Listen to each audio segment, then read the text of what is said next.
Prends bien note, la fausse corrélation est une plante visqueuse.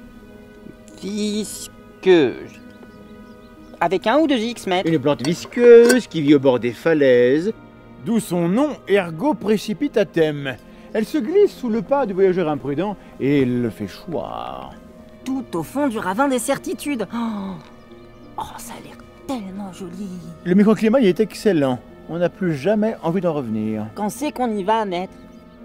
Un être humain intelligent est capable de distinguer les relations subtiles entre les événements. Les plus importantes sont celles dites de causalité. Ce sont celles qui permettent d'anticiper que telle cause aura telle conséquence. C'est terriblement utile dans la vie quotidienne, mais aussi au travail et dans tout type de recherche d'explication du fonctionnement du monde. Cette faculté est tellement importante qu'elle est souvent réglée un peu trop fort dans notre cerveau. Nous détectons plutôt plus de causalité qu'il y en a en réalité. Les bougies d'anniversaire sont bonnes pour la santé. Je le sais parce que plus on en souffle et plus on vit vieux. Nous confondons souvent corrélation et causalité. Et nous avons tendance à penser que deux événements, s'ils attirent notre attention et se produisent dans un certain ordre, doivent avoir entre eux un lien. Ce raisonnement fallacieux prend deux formes. Disciple? Oui. D'abord, l'argument post hoc, ergo propter hoc. Après ceci, donc, en raison de, prétend tirer de la succession temporelle de deux événements la conclusion que le premier a causé le second. Ainsi, si la courbe du chômage baisse après la réforme Y du gouvernement X, le gouvernement ne se privera pas souvent d'affirmer que la réforme est la cause de cette baisse du chômage. C'est possible. Mais pour le dire, il faudrait vérifier que les autres explications possibles, avec d'autres causes, sont fausses.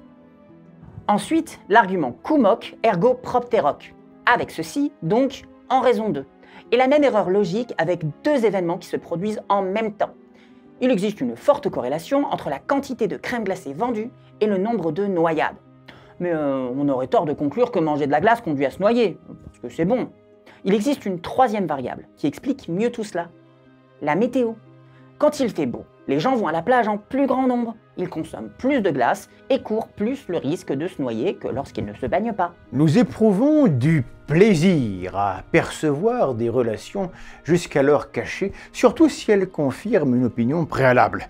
Le délice de la découverte peut nous faire déraisonner et négliger de prendre des précautions avant d'admettre pour vrai une relation de causalité. Trop facilement, nous oublions les variables cachées, aussi appelées variables de confusion. Dormir avec ses chaussures donne mal à la tête. Quand vous vous réveillez avec vos chaussures, c'est que vous deviez avoir un petit peu trop bu la veille pour les retirer. Cet excès de boisson, de manière tout sauf aléatoire, explique votre céphalée.